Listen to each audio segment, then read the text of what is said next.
Hi everyone. Thanks for taking the time to watch this video before your parent-teacher conference later on this week. My name is Mrs. S. Ito, and I'm so happy to be your child's grade 2 teacher this year. It has been such a pleasure getting to know them these last few weeks amidst all the different types of protocols we have with COVID going around. The kids have been amazing at washing their hands and sticking with the social distancing as best they can. And I have just really enjoyed every minute that I spend with them. So the purpose of this video is to try to give you some ideas of what is happening in our classroom. Normally I would explain this during the parent-teacher conference but because of all of the different ways we're doing it this year, I thought it would be easier if I just sent you a video and then you could jot down some questions that you might have about some of our routines and ask me when it's your time to Zoom with me. So I'm just going to start with sharing my timetable with you. So I'll just share the screen here. So I'll be sending this home with your child. So this is our timetable. Now I'm not going to stick to this diligently, but for the most part, this is what our week is going to look like. So if you look at this words their way right here, I have it 5 times a week, here, here, here, down here, and up here. And that is my spelling program.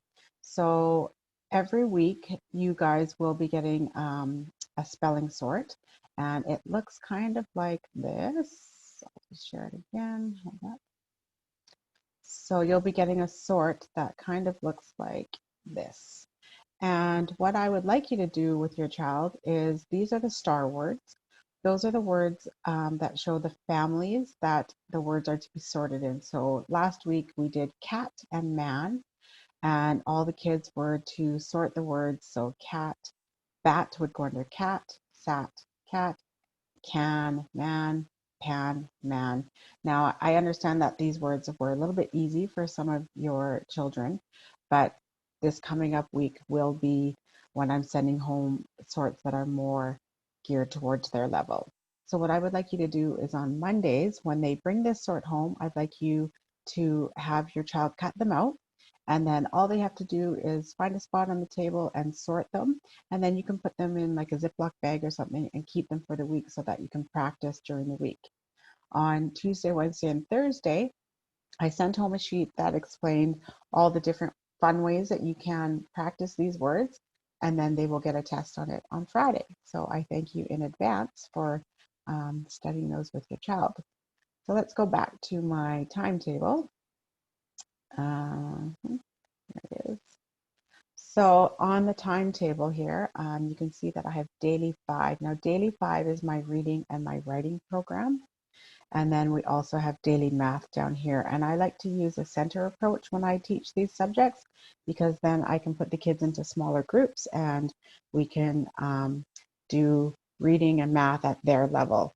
And I find if I teach to the whole class the same concept, those who are struggling have a tough time keeping up, and those that really know it get kind of bored. So I do like to switch it up with my groups to make sure that everyone is engaged and challenged and doing work at their level. I have, it's kind of hard to see, but I have science and social studies will be integrated into Daily 5. So on some weeks, as you guys know, we only have 4-day weeks, whether it's because of a holiday or a professional development day. So on those weeks that are 4-day weeks, you won't be getting a spelling sort because I do need 5 days for that program to work. So on those short 4-day weeks is when I'm going to be doing more science and social studies lessons in there. Please note though, with COVID this year, it is going to be sort of put to the back burner because I am going to focus on numeracy and literacy, math and reading and writing, just because we do spend a lot of time washing our hands and sanitizing every day. And that takes about, oh, probably a good 40 minutes of my day when you add it all together. We have gym on Mondays and Thursdays, and then we have book exchange on Fridays. So with book exchange, your child will be bringing home those cloth bags that Mrs. Curio has provided for you. You are to keep those library books in those bags and send it back with the bag. The bags will be staying in my classroom and they will not be going back and forth to the library. But at least those bags are there to help keep you a little more organized. We also have music on Tuesdays and Thursdays, and then every day we will be doing agendas. So I will explain agendas to you. So last year your child did agendas. So this year, this is what they look like. Inside your agenda, the students are writing in it every day. So they're a little bit different this year because they do have the top part where the students are writing, and then the bottom portion is blank. So the students will always be writing in the top lined part, and I would like you to look at their agenda. There's a place for you to sign it right here.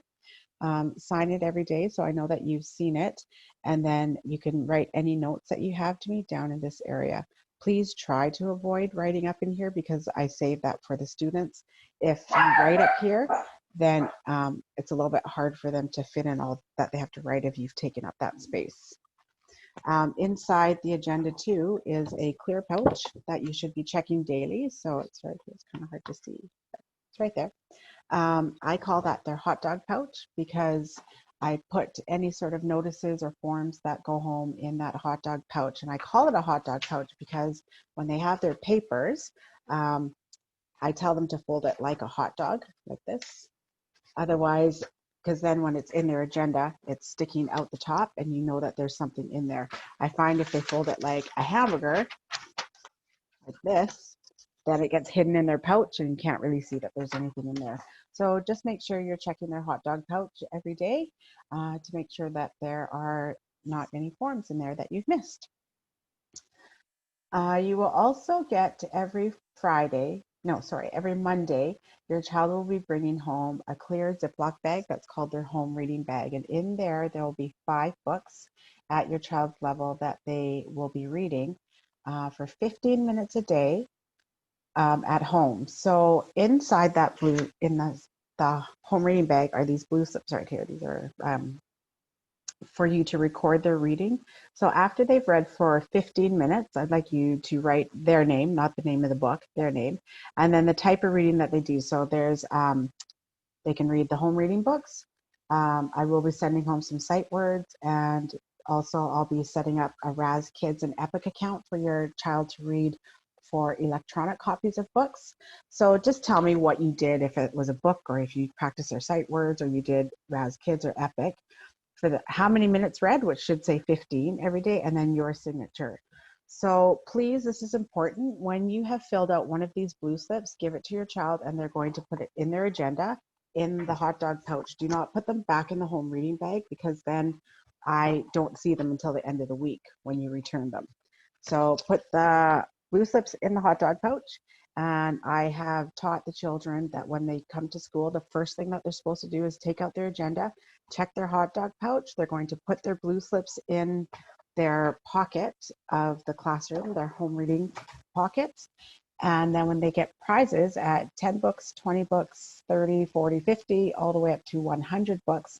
And when they reach 100 books, then they get a stuffy from me. So thank you so much for reading with your child at home. It's super important.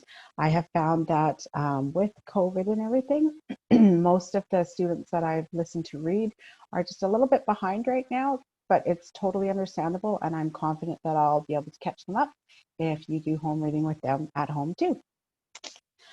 Next is my website. So I also have a website. So you can see in every email that I send to you, you can see at the bottom is my signature right here. So this is how you can contact me. You can email me. There's my email address, phone number with my extension, or if you just click on this link right here, it leads you to my website.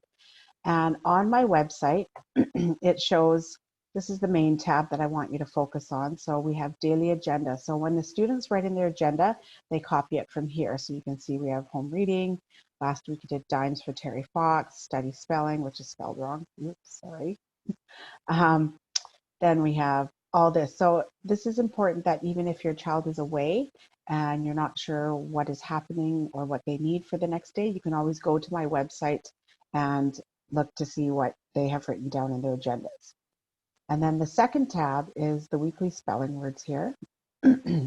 So this is really cool because after I put your child into their spelling group, you'll see here there's group A, group B, group C. Under here are the links that will lead you to the spelling sort. So say, for example, your child forgot to bring it home on Monday, or it got lost, it got put in recycling by accident, and you don't know where they are, just go to my website and then click on the link right there, and it will take you to the sort that you can print off at home and then use them there as well. You can also, this is really cool, if you go here, well, first of all, here's, remember how I told you how there is ways that you could practice reading or practicing the spelling words at home? Here's the letter that I sent home. So for example, you could do a word hunt, you can do a writing sort, you could do a buddy sort. There's lots of ideas here on how you can practice the spelling words with your child at home. Anyway, so when the sorts start to get a little bit harder, especially kind of up into the 20s and higher, sometimes it's hard to find out how to sort them. I actually have to look this up as well on my teacher masters. So they are right here. So say, for example, your child is on sort 24, for example. So here's sorts 23 to 61. So if you go click on there, this is my teacher master. So these are the words, these top 3 words are the words that are their star words. And then all of these ones underneath are the ones that they've been practicing in class. So if you're unsure how the words are sorted, just go to my website, click on these teacher masters, and then it will help you figure out how they are supposed to be sorted. So also on here, you'll see this line. So these are all the words that the students are getting to practice in class. Under here, these aren't the words that they've seen before. When we start to get more settled, I'm going to start adding things called bonus words. And they're words that I take from here that basically follow the same spelling patterns as the words they've been studying. And it's just a way for me to assess them to see if they actually really do understand how the word family works. All right, so if you have any questions about that, just let me know and you can ask me when our conference time is. The last thing I think I have here, so I'm just getting my notes, is, so I will be doing Fresh Grade this year to document your child's learning, and that's pretty well going to be the report card. So I had an email that I sent out that needs an electronic consent from you. So if you haven't had a chance to do that, if you could please refer back to the email where you got this video from and click on that link. And it's just a quick form that you fill out really quick to just give consent. And the consent is basically, sometimes when I'm taking pictures or videos of students in class, there's other students in the background. And that consent is just allowing me to be able to post that to a child's Fresh Grade account. So that you're just aware that your child might be on someone else's Fresh Grade account, but just in the background. There is also on Fresh Grade, I forgot what I was going to say, Fresh Grade, I can't remember, it might come back to me. So yeah, so I need the consent on Fresh Grade, and then once I get all those consents, I will send out an invitation for you, and you can download the Fresh Grade for Parent app and log into it, and you'll see pictures and videos of what your student is doing in class. There was also one more email that I sent out on Google Forms, and that was a get to know your child. So I've gotten probably most of them back. I'm missing about 5. So again, if you can go back to the email that you got this video from and just click on that link and fill out that get to know your child, that would be great, because then I will know more information about them, and it just gives me more contact info about your email address and best phone number to contact you at, and so on. So thanks for taking the time to watch this video. If you have any questions, please just make a little note of them. And I'm really looking forward to seeing you guys this week. And yeah, I can't wait to see you. Thanks for letting me teach your child. I'll talk to you soon. Bye.